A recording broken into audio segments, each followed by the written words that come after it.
The southern winds are pushing the blue water in, and the pelagics are everywhere. Blue marlin, wahoos, tunas, and more. And with the light winds forecasted for this weekend, it should produce a lot of great fishing opportunity. We got all the information here on the Texas Insider Fishing Report. Welcome to the Texas Insider Fishing Report. Presented by Yamaha. Hello again, everyone. I hope you're ready to sit back, relax, and listen to what you'll be catching this weekend right here on the Texas Insider Fishing Report. And in addition to our great offshore bite, the early morning and late afternoon crappie and bass bite is looking pretty great too, right, Rick? Absolutely, Brie. And you know, our guides, I don't know how they do it in all that heat, but I'm really looking forward to hearing about some of the good stuff that they reported about. And it has been hot. Yes. All right, well, let's give a little hello to Dave Farrell over there at the workbench. Dave, how you doing? Got a lot going on over there. Yep, I got a lot of blue marlin stuff. I like it. We're going to talk about how to go out there and catch you a blue marlin without too much problems. Sounds good to me. That's your bread and butter. I know it is. Yeah, I reckon. Yeah, right. All right, well, let's jump right into the weekend in the lower Fresh region with Matt Reed, where Choke Canyon, Fayette, Somerville, Lake Travis, Bastrop, and Falcon are in combination, all producing big fish and big numbers. Hey, Matt. Hey, y'all ready to get this thing started? Yes, sir. Let's go. All right. Well, we're going to start off with my largemouth bass report. Mike Bates has sent me a report from Choke Canyon. The top water bite is good early, but it's on the outside edge of the hydrilla. It's only lasting until about 7:30 or 8, maybe a little longer on cloudy mornings. After that, get your Carolina rig or Texas rig on the very outside edge of the hydrilla. Drag it slow through that scattered grass, and that's the best way to catch them after it gets later in the day. Another way to catch them in the sun is punching heavy-weighted soft plastic through the hydrilla mats. They like to get under that shade up in the sunshine, and that's a great way to catch you a big one up in the day. Moving on to Fayette County, it's kind of been hit or miss this week. Most of the fish have been coming early in the morning when they're chasing bait. But then you can move out to the deeper water when the sun gets high. There's no thermocline yet, so those fish are still scattered out pretty deep in that 19 to 23 foot of water on a Carolina rig or a fluke. That's the best way to catch those offshore fish right now. Lake Somerville, they've been in about the same depth in that 15 to 20 foot range. Been catching some of the better fish in that range on a big Carolina rig or a big shaky head with a big worm on it. There's also been some mid-range crankbait fish and lipless crankbaits. You can yo-yo them in those fish out in that deeper water. But the best bite's been at night on large, dark-colored plastics. Moving over to the Austin area, Brian Cotter sent me a report from Lake Travis. It's still producing some decent fish and lots of numbers. The fish are schooling in the morning in the marinas, but after that, the sun gets high. You got to get out out to the deeper water. Pick up your football jig or a shaky head, fish it real slow out on those outside drops. That's the best way to catch a big one in the summer. So be patient out there in that deep water, and maybe you'll get you a big bite. Lake Bastrop's been fishing pretty good. You have to fish deep there right now. Carolina rig fluke or finesse worm has been best. You can also catch some on a lightweight, small swim bait. Just let it slowly sink all the way to the bottom. Be very cognizant of what's going on with your line because he'll hit it on the fall, and you just have to really pay attention to detect that bite. Also, a little schooling action there. Just watch for the surface action. Throw a tiny spoon or a top water in them. Down at Falcon, the bass have been biting really well down here. The heat has been extreme the last week. I've been dealing with that, but that's okay. With the wind we've had, it's been tolerable. Best bite's been on a Texas rig worm in the brush piles in that 12 to 18 foot. There's also been some big ones on the main lake rock on football jigs and swim baits. There's Jeff Schmidt, customer of mine this week with a great big old Falcon Lake special. I never get tired of looking at those. That's a cool picture there, bub. Oh, man, what a nice fish. All right, what else you got for us this week, bub?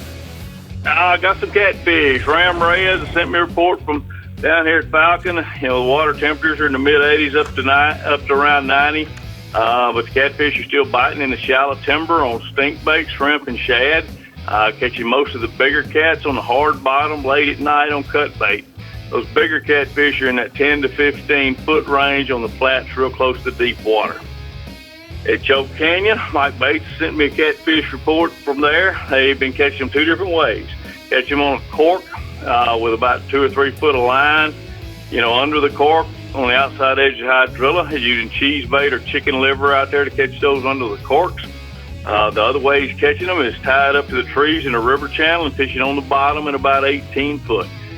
Most of those cats are 18 inches long and up to 5 pounds, and they're blues and channels. Great eating fish. Got a picture of Ram Reyes there with one of those big old blue cats from down here at Falcon. He catches lots of those. Man, that is a big old catfish. Now, so let me ask you, Matt, that if you catch a catfish that size, they fillet that meat off of there and then turn around and cut it into fish fingers, or how do they prepare it to eat? Those great big catfish, they release most of those, Rick. They keep a lot of the mid-sized cats. They're much better to eat. Those big ones have a lot of fat. If you are going to keep one of those great big ones, you do have to trim it thin and clean it up real good, and it eats okay that way. But they release a lot of those big catfish and keep the smaller ones to eat. All right, well, thank you for clarifying that for me. I was getting hungry looking at all that catfish. So, all right, well, appreciate you starting us off this week. We'll talk to you next week. Falcon Lake bass are biting well. Even with the extreme heat this week, we've caught a bunch of giants. Concentrate on the deep brush piles with Texas Rig Big Worms. Also hit the main lake rock ledges with big crankbaits or football jigs. And hang on, Brie. Hang on. Hang on. There's going to be more to that. Hang on. Hang on. All right, the Garmin Lower Coast region is now up with some pretty impressive photo catches, sure to make you want to get out there and get you one. So Captain Chad Kinney, go ahead and make us drool. Well, I'm going to this weekend. Rick mentioned it on top of the show there that the weather looks great for this weekend. I'm fired up to get going. We got offshore and inshore stuff to talk about and be great next week, and this weekend's going to be really on fire, I think. Starting out with the inshore, due to these lighter winds there in the forecast, look for that water clarity to clean up. It cleans up really, really quick down here in the lower coast with the grass and stuff we got, so it's going to be a lot better. The bite's going to be really good. Look for some trout green water for both flounder and trout action out of South Padre Island and around Arroyo City. The trout fishing is remaining really good around the lower coast here, and I expect, like I said, this weekend should be really good. The lower winds, it's been howling for 30 mile an hour plus for a long time. It'll clean up within a day or two. And look for that trout green water. What I mean by this, it has a green hue to it. It's not crystal clear where you can see the bottom and everything else. It's going to have enough visibility where you can see your lure work, 6, 8, 10 inches down there. Kind of keep an eye out. When you really get into those trout, just take a mental note of that picture of that water, and it'll help you along the way later if you're looking for good spots to fish with these trout.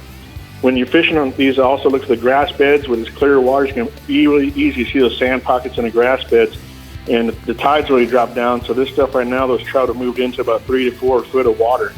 If you're wade fishing, it makes it really accessible now. That deeper stuff we've been fishing now is, like I said, dropped down, so you can actually get there and waist deep to mid stuff and really hit that.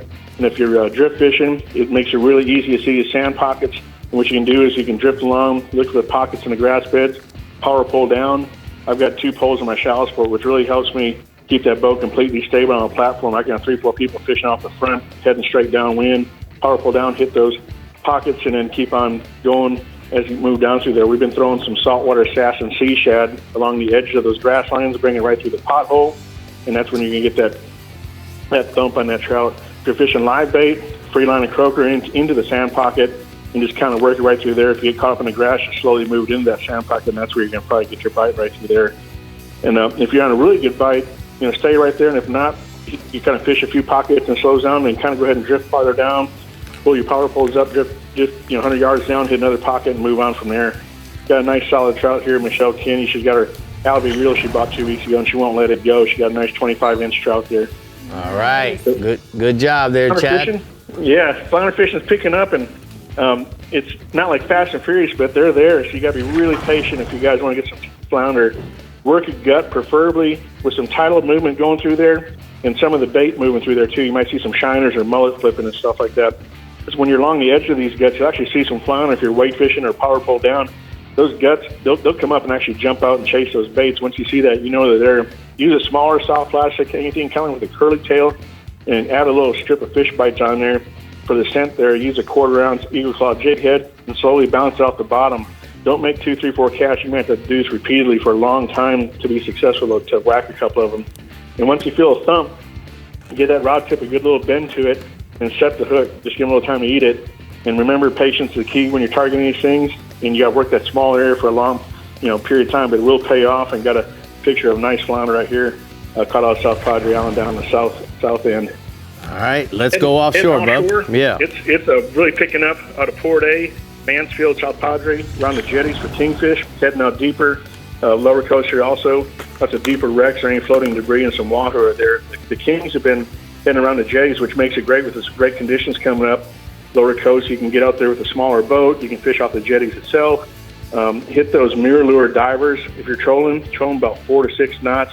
Use a haywire twist on the steel leader. Helps you keep them breaking off, and you have plenty of line there when they make their first initial run and stuff like that. Put like an Alvey reel, like a 100 or 200. I prefer the 200. You can put some diamond braid on that, and they'll give you plenty of stuff. Even if you're fishing off the rocks where you can't chase them down with the boat, you got enough on there and enough drag set to go ahead and do that through there, and it'll make you have a lot better action on the kings. Moving through to the wahoo, there's still some good wahoo action out there.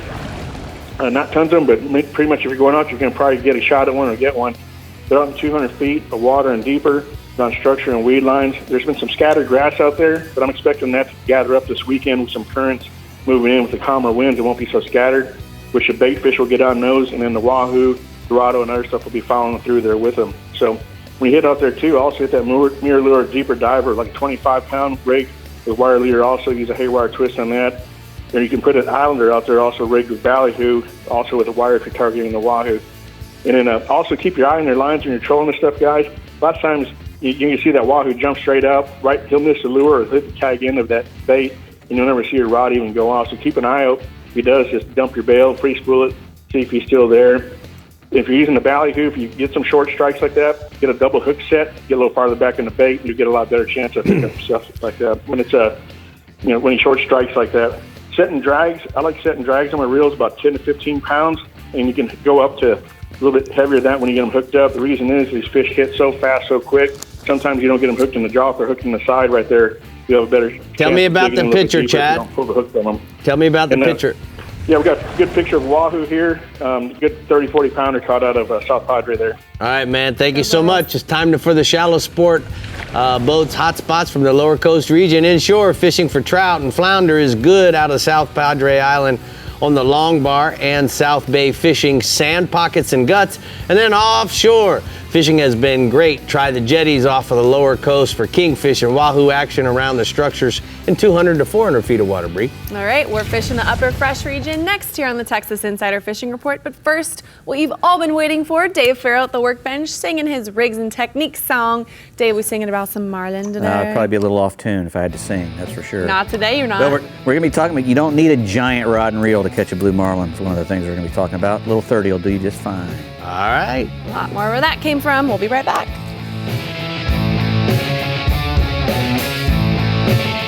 The Texas Insider Fishing Report is brought to you by Yamaha. Reliability starts here. Casa Vieja Lodge. 5-star angling in beautiful Guatemala. Garmin. Join the club. Sportsman's Adventures. Fishing for adventure. And Skeeter Performance Fishing Boats. Eat, sleep, fish. Reliability. Yamaha is known for it. And it's something boaters value, because these days, few things are built to last. When we find something that is, we hold on to friendships, traditions, outboards. Because every second on the water is sacred. If you count on having this time, you need an outboard you can count on to power it. That's why boaters choose Yamaha for the long run, for life. Because reliability starts here. Remember the glory days of gasoline? It's just not made the same anymore. Kick your gas into gear with StarTron.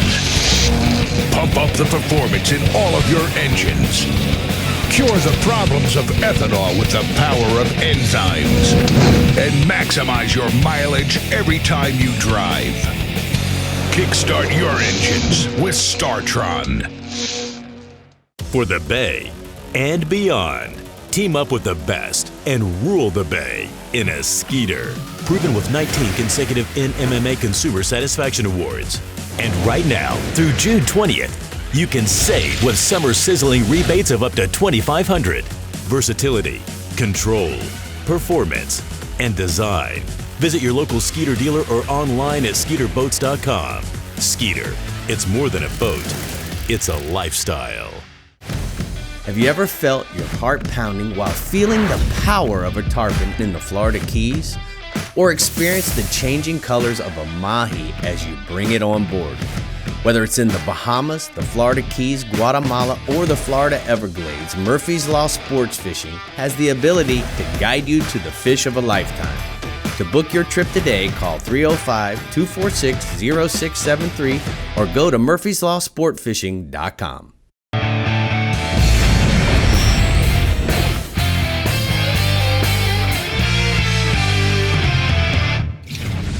Well, we're here for the rigs and techniques, and Dave, you know, marlin is certainly something that you know quite a bit about. You were the editor at one time of Marlin Magazine. Yeah, I got to see quite a few of them caught. Wrote a lot of articles, and you know, I love being on the other side where I get to ask you the questions. It doesn't get to happen very often.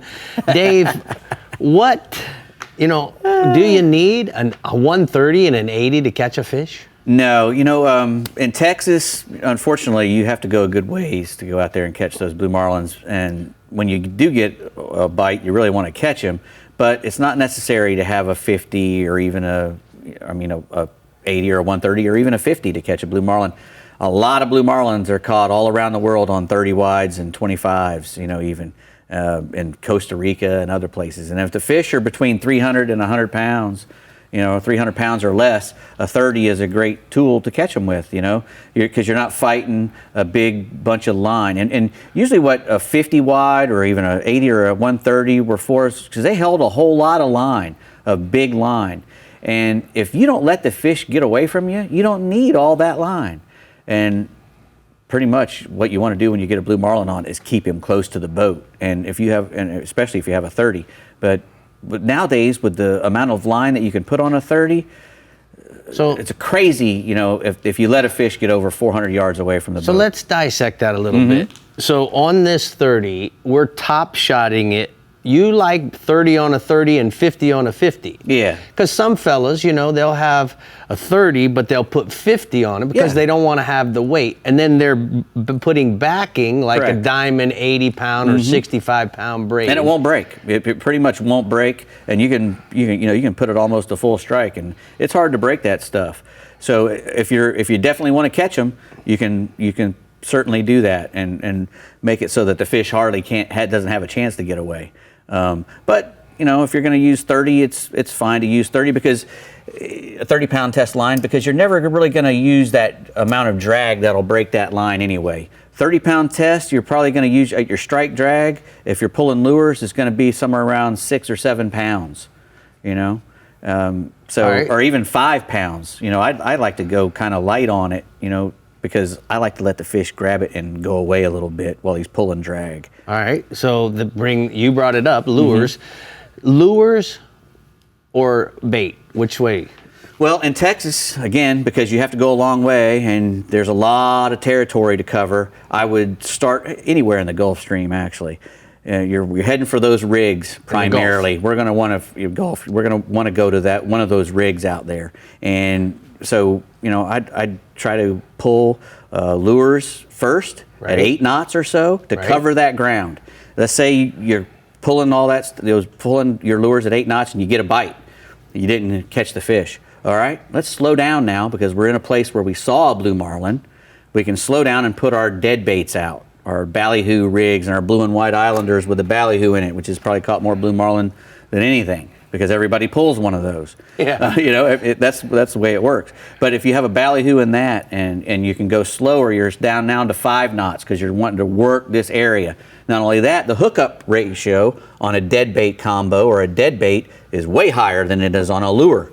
You know, if you're a really good lure fisherman and you get 70% of your hookups from a lure, you're doing great. You're doing really good. It's more like 50% for most of us. Right. You know, he's either going to be on or he's not. Right. And there's really not a whole lot you can do with a lure to change that outcome in one way or the other. There's a few little things, but mostly he's either, when he makes that bite, he's either going to be on or he's not. Now, live baits is a big part of it in Texas because of those rigs. There's tuna on those rigs, and a tuna fish is a marlin's favorite food.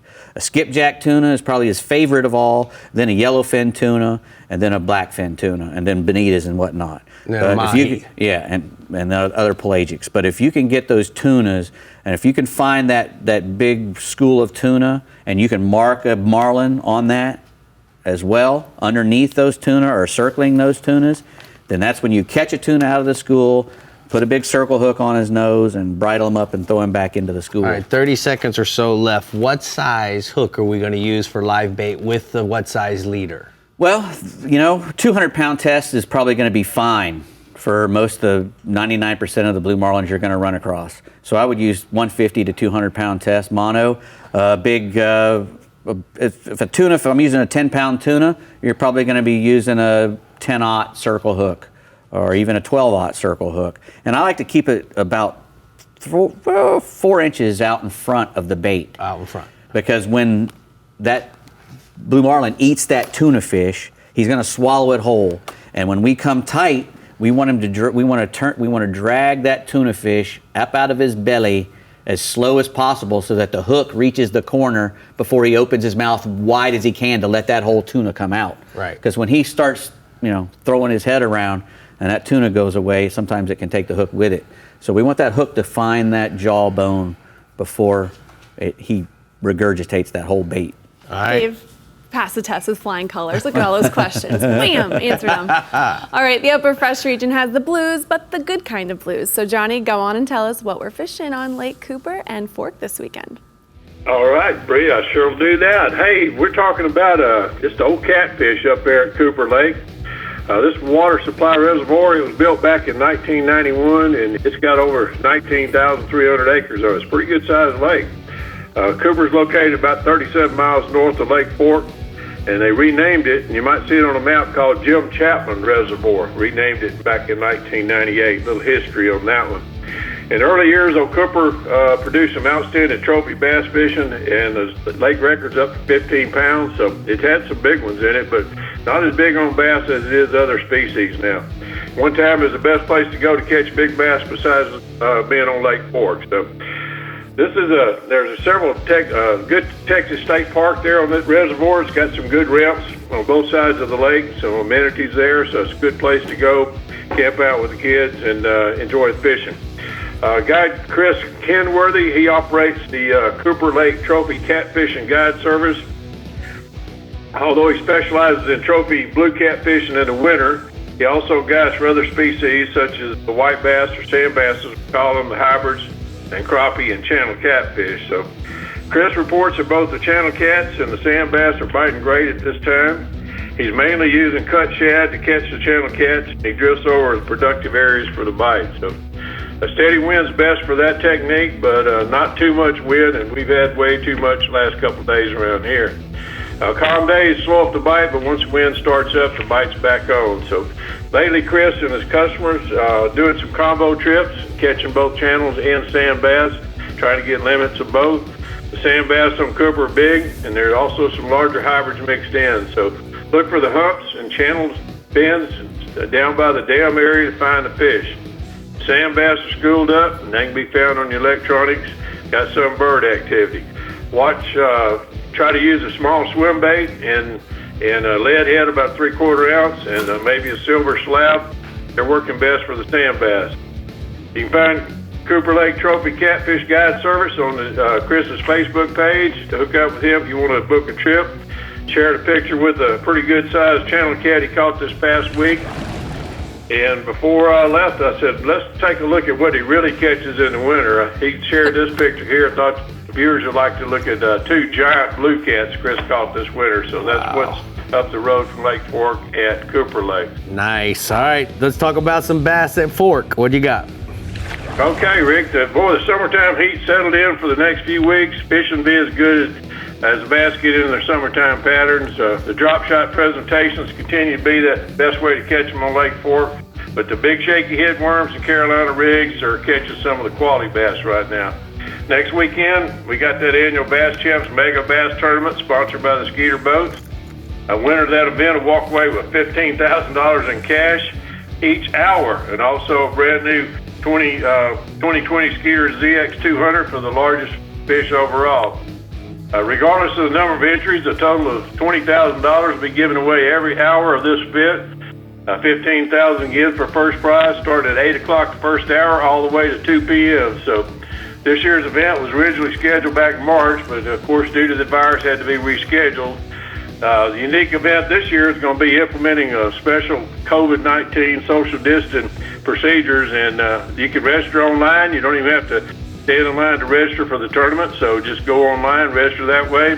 Each hour the anglers can weigh in their legal bass up to 16, under 16 inches and over 24, because we got the slot here on Lake Fork, and then go right back to fishing. So you don't have to hang around to weigh in at all. Winners will be announced on the local radio, and checks will be available after the event or mailed to the anglers. So anglers can start at 5:30 in the morning. First cast is at 5:30, and the first weigh is at 8 o'clock to 8:30. Entry fee is $200 an angler. Where else can you win $15,000 for a $200 entry fee?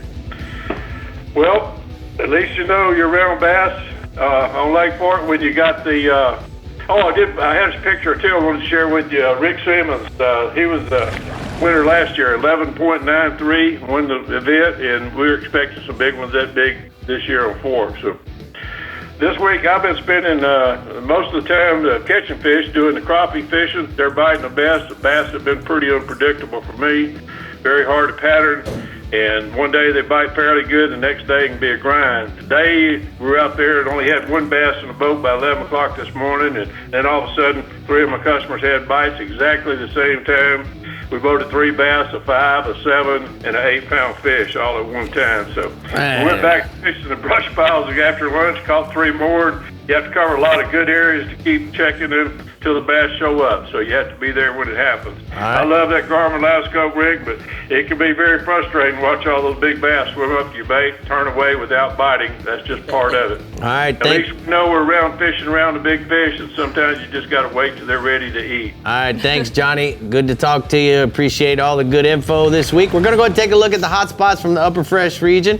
He says Lake Cooper. The white bass are biting in 12 to 30 feet with slabs, spinner baits, and jigging spoons over the humps and flats and near the main lake drop-offs. And the crappie are good with minnows in the standing timber and brush piles. Catfish are good on live and cut bait in 10 to 25 feet. Lake Fork, the big bass biting best at night, and late in the afternoon, the shaky head worms and jigs and Carolina rigs are working best. Crappie are excellent around midday in the brush piles, and the white bass are hard to find.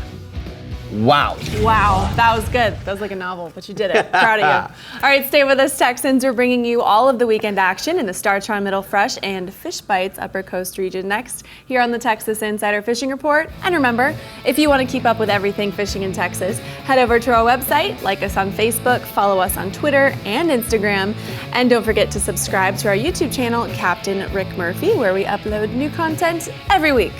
We'll be back.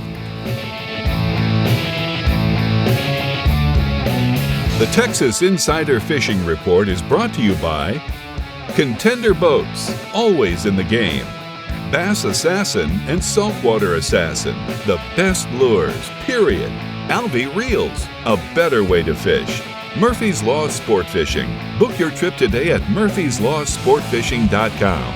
And Proshek Smokehouse, a link above. An entirely new species of extreme predator is moving offshore. The Yamaha 5.6-liter V8 XTO offshore outboard. Extreme big block thrust and power in the industry's first direct injection 4-stroke. Quiet, efficient, powerful, and proven Yamaha reliability. More than an outboard, it's a fully integrated power system. The all-new Yamaha V8 XTO offshore. Why is Casa Vieja Lodge on everyone's bucket list? Left teaser. Left flat as well. 2 fish. They're everywhere. Right flat teaser as well. Left flat, right flat teaser.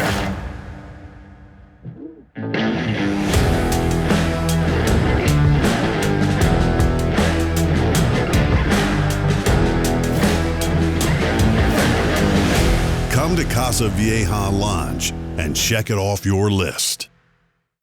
Finding a shoreline is easy.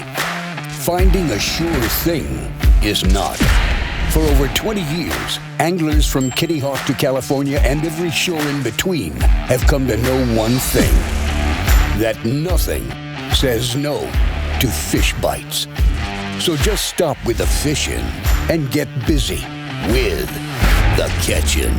Ask for Fish Bites or Fish Bites Fight Club lures or visit fishbites.com.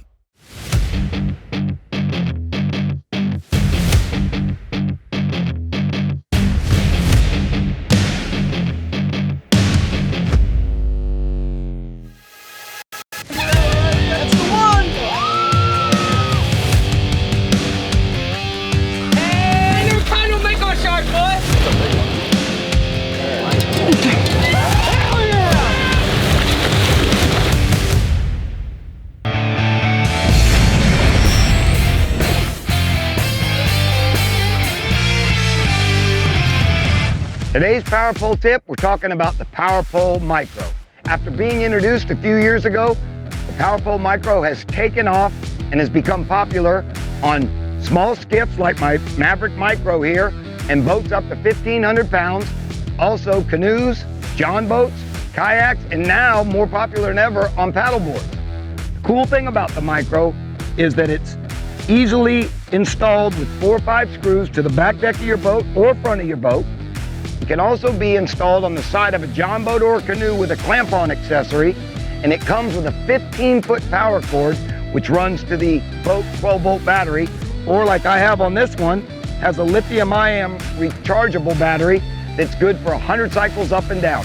The neat thing about the Micro is, like the big power poles that are on your big bay boats, it's swift, silent, and secure, and runs strong all day long. For more information on the Micro, go to powerpole.com, and that's today's Power Pole tip. Swift, silent, and secure. Absolutely. Total boat control Power Pole. Oh, yeah. I gave it to you. Okay, Rick. Well, when the bass are lacking in the Star Middle Fresh region, a crappie day of fishing is a good thing. Let's let Matt Loescher on the line to give us more details on Toledo Bend, Sam Rayburn, and LBJ. Go for it, Matt. All right, Brie. Yeah, thank goodness for the crappie. They're kind of carrying us through right now. They're biting a lot better than the others are. We'll get to those in a minute.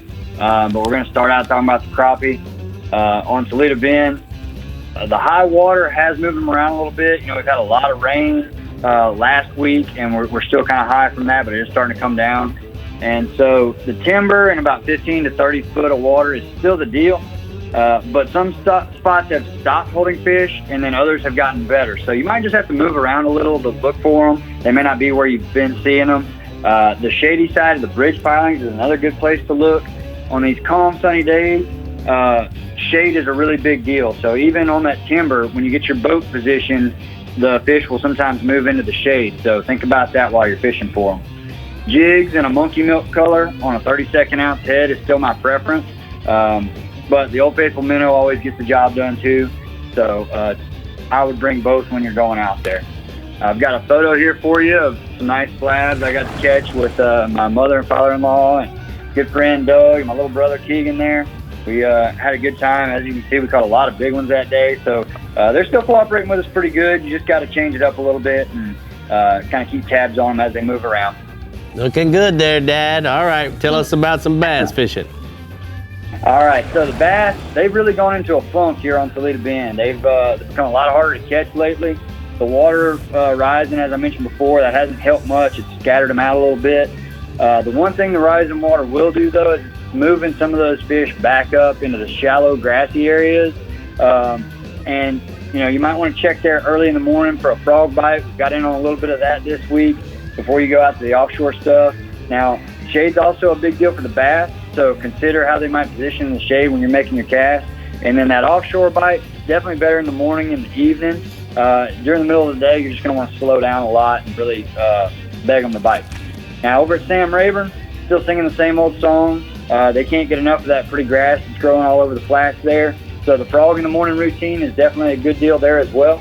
And then you can either stick to the shallow stuff and kind of pick up a flipping stick once the sun gets up, or you can pull out to the offshore cover and probe it with a big worm. up at Richland Chambers. Mr. Thurman Selman also reported a tougher bite this week. He said that after the morning bite, the bass are really laying low, becoming hard to catch. But he is still catching them in the same. I think we might have lost my man. He said that the big bass are still biting in the Richland Chambers. According to Mr. Thurman, they're morning bite dies off. If you're still out there, you may want to try dragging a Carolina rig real slow with a long leader. That long leader just kind of tantalizes them with that bait moving, kind of dangling behind that weight, dragging around down there. I like to use a Bass Assassin Vapor Shadow on mine and stick to natural colors like green pumpkin. So you might want to try that. Now, lastly, I'm going to leave you with a little report on the white bass. They're another one that kind of helps carry us through these tough times when the largemouth don't want to cooperate. My good buddy Jared Poole mentioned that with the largemouth bite being tougher in his part of the country this week, he's been hitting the white bass on LBJ.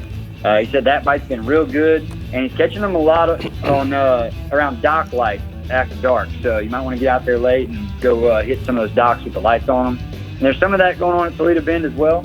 So you're going to want to look for them here on the main lake flats and the points in about 10 to 20 foot of water, and throw shad-colored crankbaits around them to pick those up. All right, well, thank you so much. You done? Yep, that's it for me this week. Okay, give that baby and mama a kiss for me and Brie, and we're gonna go ahead and take a look at the hot spots from the Middle Fresh region. He says that the crappie are still hot on Toledo Bend, but the bass have slowed down there as well, as the lakes are in the Middle of Fresh region, pretty much slowing down, period. And then early morning, late evening are best times to go, especially for the largemouth and the white bass. You can see that the heat is actually taking some advantage of the fishing. So you got to go early or go late, guys. Go early or go late. Are you done?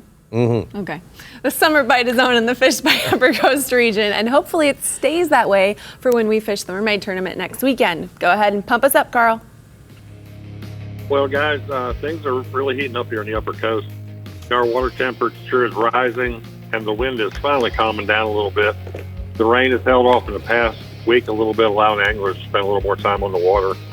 The late evening trout bite has been awesome right now. Fishing around the oyster reefs and the grassy shorelines have produced some really nice fish. High tide is bringing in plenty of bait fish, bringing in full stringers for the anglers. Tossing topwater like mirror dine in a broken glass is still hard to beat this week. Now live shrimp pop and cork is money all day, as we know. And as we work out towards the beach and the jetties are still a great option for land-based fishing, not only for sea trout, but many other species being caught from the jetties right now as well. Now, big trout are still chasing bait out on the beachfront. You know, the volume is a little lower, but the quality is way higher. We have a picture of a nice trout here today. Nice. All right, tell us about the redfish, bub. Moving on to redfish, we're chasing them around Galveston Bay this last week, and it's been hot. You know, we're getting reports of the captain's limit out pretty quick. It's just been on fire. Top water is good right now with this water temp coming up, like I said, and a lot of everything is feeding heavy at daybreak. The birds are on the reds all day. This time of year, when it really heats up in these triple digits, get out there early. Try to get back before that sunblock wears off. Now over in Sabine Lake, down to West Galveston, even further down, the bite is on all over. Starting inshore at the cuts that feed the channels through the bays, out through the jetties, and all the way to the beachfront. These fish are feeding our large schools of mullet, shad, and shrimp. If you have a chance to cast net for some bait, I highly recommend. It's going to improve your catch big time. But even if you don't have live bait, the way the bite has been, we're using like a Bass Assassin sea shad rigged with a trocar J hook for some fish bites, electric chicken. That easy strip in shrimp or crab is really knocking them dead too, guys. We have a picture here of some redfish. All right, good. All right, let's go offshore. I know you're dying to talk about it, so go ahead, give it to me. Well, we did a little mixed bag this week, kind of cover everything. Our offshore fishing is just getting better by the day. Like I said, again, not to get a broken record, but the temps are up, the weather calming down a little bit. We got some really good current breaks, collecting up weeds and trash in the 30 and in the 60-mile range. It's full of little bait under this debris. And trolling these rips can produce nice-sized ling, king and Dorado. Occasional wahoo still this time of year, and every now and then they're picking up a few marlin out in the 60 to 100 mile range. And there are many ways to fish these days. Slow trolling live bait is one of my favorites. You can run a simple 2 treble rig. For your first hook is your nose hook. Your second hook is your trailer hook. I twist 2 Eagle Claw 6-time strong 4/0 hooks about 6 inches apart, tied to about a 3-foot piece of diamond fluorocarbon in the 60-pound range. And this fishing can get fast and furious along these lines, and your boat will be messed up in mere minutes. And so this is when I get my deckhand to grab the Starbite boat wash and keep things looking and smelling clean, Rick. Yeah, And, I hear we you. have a picture today of Fermin with a smiling little kingfish. Cool picture. There you go. All right, tell us what else is going on offshore. Well, bottom fishing too. Bottom fishing's hot right now. From large red snapper to mangrove, lane, vermilion as well. Starting at about 30 miles offshore all the way to 100 miles. We're catching some nice yellow edge, grouper, golden tile, barrelfish out in that range. The bite has been strong when the weather has permitted. Say in the 4 to 7 foot, 700 foot range, the Warsaw grouper, we've been catching nice grouper. Last week we had reported a few of those fish. I've seen some nice pictures. Bigger live baits are producing some very large red snapper, as we talked about. The same size baits are producing nice scamp and really big gag grouper. As you head out a little deeper, we've been landing some big yellow edge and tilefish like we talked about on our R&R tackle deep drop rigs. The 5-foot rig tipped with cut squid or live pinfish. And we have I think we got a legal size snapper here, Mr. Drew, today. All right.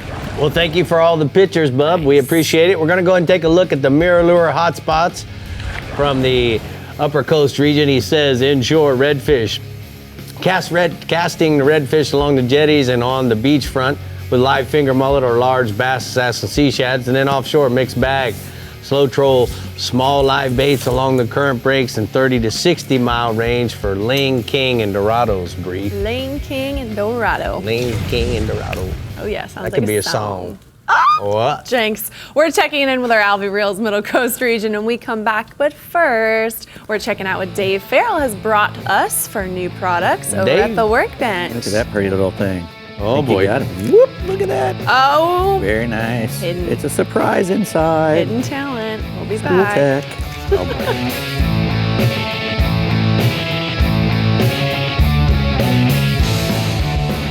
The Texas Insider Fishing Report is brought to you by Ameritrail. Load, launch, relax.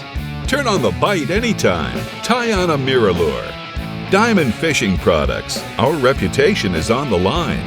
And Startron. Cures and prevents ethanol fuel problems.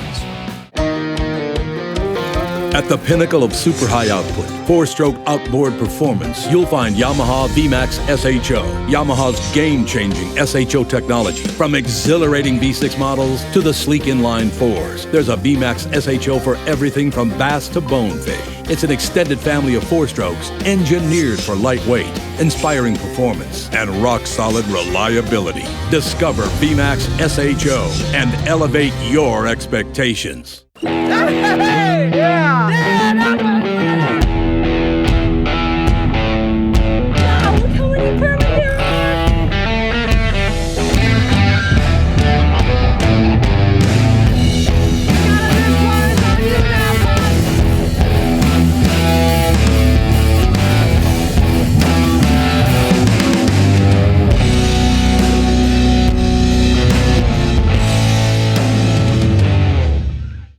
Over 40 years ago, Mr. Proshek began smoking meat in a little Texas town called Hilgi, combining fresh, grade A ingredients to create a variety of legendary smoked meats. Today, Proshek's Smokehouse is a Texas tradition, and now Proshek's not only satisfies hunger in Texas, but across the country. Visit Prosheks.com and order everything from fresh meats to your choice of jerky. Proshek's meats are made by Prosheks, sold by Prosheks, and can be delivered in as little as a day. Proshek Smokehouse, a link above.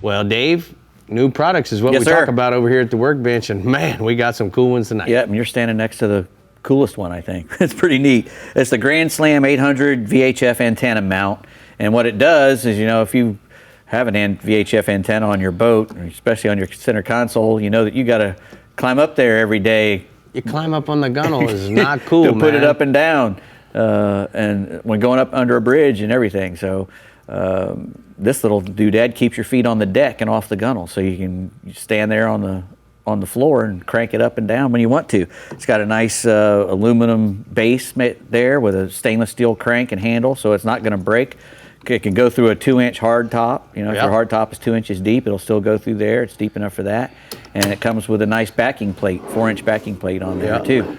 So it's not going to come apart. So made in the USA. It's made at Taco Marine.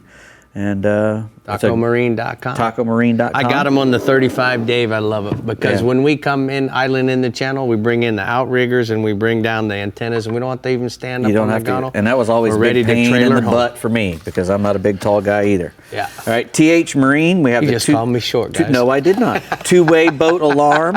What this does is you can mount this in your boat. It's got a little a pressure-sensitive pad that you can mount anywhere. It's waterproof. And when somebody steps on your boat, you have lights on the boat go off. You can have horns go off. You can make it so it won't start. You can actually do a hijack. That thing keeps it from, so they can't start the boat when they're in there, obviously to keep from hijacking. And it runs off a 128 dB alarm horn. It's up to 1,000 yards away, so you can park it out in the parking lot of the hotel and have everything out there. And somebody climbs on your boat, it'll let you know. Opens up a hatch. Or open up a hatch, anything. If you can set the sensitivity from really, really sensitive to not as sensitive, so people can, however you want to do it. But you can also have it on there so you can start your engine from a long way away as well. It's really cool because the dudes will have the remote at the nightstand in the hotel, and if somebody goes in their boat, they come out of the hotel room with some attitude. Yep, it's easy to install. So and like I said, it's waterproof. So. THMarine.com. That's right, THMarine.com. Cool. Next, from Patrick Sabile Creations, we have a Spool Tech. I showed you there, but these are the fatty 5-inch and 6-inch ones. That one actually is made for bass fishing. Right. And the Spool Tech deal is when you pull that, when a fish bites it, it releases that leader material. So what that allows you to do is use a really light leader on your tie, so that it gives your bait more action. You might get more bites because they can't see it as well if you go down a size. And once the fish is on, and this gets far away from the hook, it's not as easy for him to throw the whole mess. He'll throw the bait. Yeah, the weight of the lure is not. It's far away from the hook, so hopefully it won't swing and sling it out as easy. Good point. And not only that, it comes with this soft, tough material back here that you can actually change out as well, and it's really super strong stuff. You don't want to put it with your other worms and whatnot because it'll eat it up. This is a saltwater version, obviously a bigger one, and it's got a nice big metal leader inside. And after you get the bite and you want to put it back, you just wind in this little deal here, and that puts the hook back in its place, right? Right, Dave? And you can jig those. You can just reel them and roll them, and they're a great search bait and a good. Where do we find them? Spool Tech, bandofbrothers.com. All right. And now we've got the Wahoo. Yep, we got a nice big Wahoo razor here. It's a really nice. I like to use these because a long time ago, Boone came out with the Cairn Swimmer, same kind of lipless plug. Actually, it's like a giant rattle trap per se, and they're really good for wahoos, tunas, mahis. You control them at really fast speeds. The first versions a long time ago had double hook sets on here, which didn't turn out really good. You get a lot of bites, you didn't get a lot of hook sets.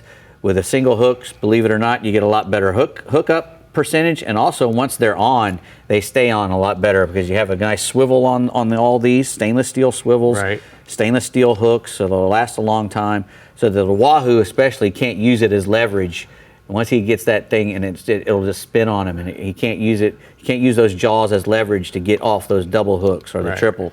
So you go to offshoreangler.com and get those. But it's 8.5 inches, 12.8 ounces, and fairly cheap. $20 instead of $60. Exactly. Good job. Exactly. All right, Brie, where are we going? All right, well, those offshore weed lines are sitting pretty in the Alvey Reels Middle Coast region, and the early morning inshore bite will have you saying, now that's what I'm talking to trout. Let's get Captain Bink on the line to talk some story. Hey, Bink.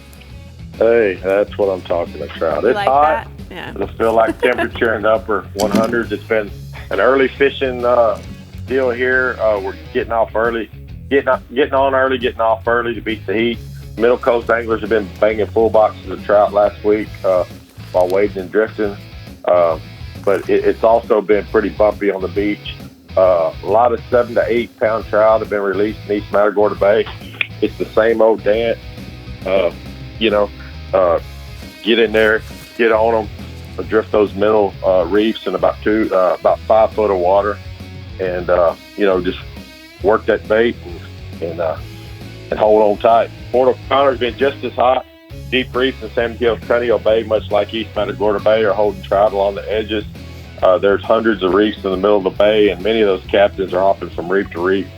Several said there's been a lot of trout on live shrimp right on the edges of those reefs, up to 2 to 3 pounds. Then waders have been enjoying, limits on multiple days, fishing with incoming tides around Pascoval on down south lures. Lots of fish being caught on top waters as well. West Matagorda Bay remains steady. Those grass beds are holding good trout on the incoming tide on Bass Assassins and Mirror Lure Saltines. Again, it's an early bite. They're getting out earlier. They're trying to get off the water by 9, 10 o'clock.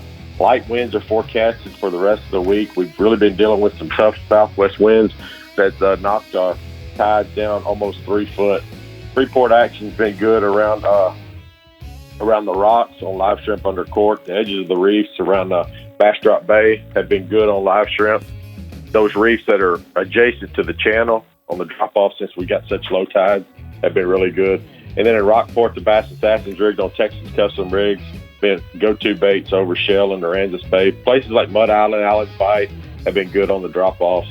Photo there, calm winds for a day or two allowed deep water drifters good shots at large trout like this one. Our redfish will go to it improve this week with hot temperatures, about 1 to 2 foot below the cork. The water's boiling right now. It's almost 90 degrees.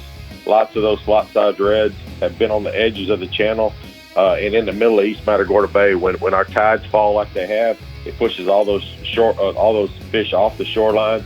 It puts them in the middle of the bay in about 3.5 foot of water. There's lots of slot-sized reds at the Matagorda Jetty. Last week we worked the surf in the jetty, found redfish just about every cast. They're eating live shrimp on Carolina rigged pogies. Then the same scenario is playing out in Freeport, Surfside, Port O'Connor jetties. Don't be surprised if when you're working those jetties that a big trout will come up and eat that pogie as well. Gulf trout, a bonus fish this time of year is the Gulf trout. They're hardy fighters and excellent table fare. Lots of Gulf trout in the 2 pound range have been showing up in East Matagorda Bay. Best bites on live shrimp and Mirror Lure Little Johns. We've been finding them at 5 foot of water in East Matagorda Bay.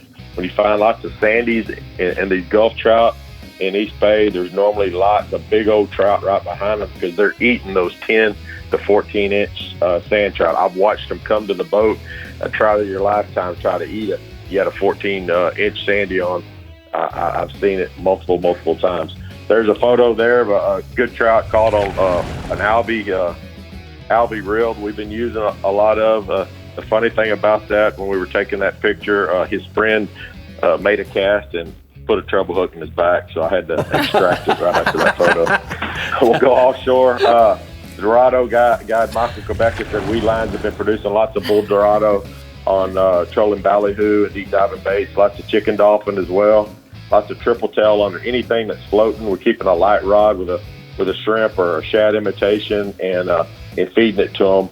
A lot of swordfish on the hilltops, on strip baits and rigged squid. Kingfish are good behind the shrimp boats. Our Gulf shrimp season opens July the 15th, so a lot of those offshore guys will be trolling behind those shrimp boats as they cull their catch, and there'll be a lot of kingfish and just about anything you want. All right, lots of Gulf red snapper out there. All right, thanks so much, Bink. We're going to go ahead and take a look at the hot spots from the Alvey Middle Coast region. He said the trout are good on Bass Assassins and Rockport while working the South Shoreline grass beds. And then the Gulf trout are good in the East Bay on Mirror Lure, Little Johns, and Live Shrimp. Dorados are good offshore along the weed lines as well. You know, Dave, they're calling Gulf shrimp is the same thing as we call a silver trout or a sugar trout. Yeah. That's what they're calling those sand trout or whatever you just call them. Yeah. That's kind of cool. Yeah, they get eaten up quick. You know that photo that Bink just put up of his friend with the treble hook in the back? I actually zoomed in on his glasses to see if I could see the reflection of his friend going out in the background. I couldn't see it though. That's always a good sound when that treble hook hits you in the back. Thought of you with the hook in your hand. Anyways, thanks for joining us, guys. Go out there and catch them fish, and we will see you next week right here on the Texas Insider Fishing Report.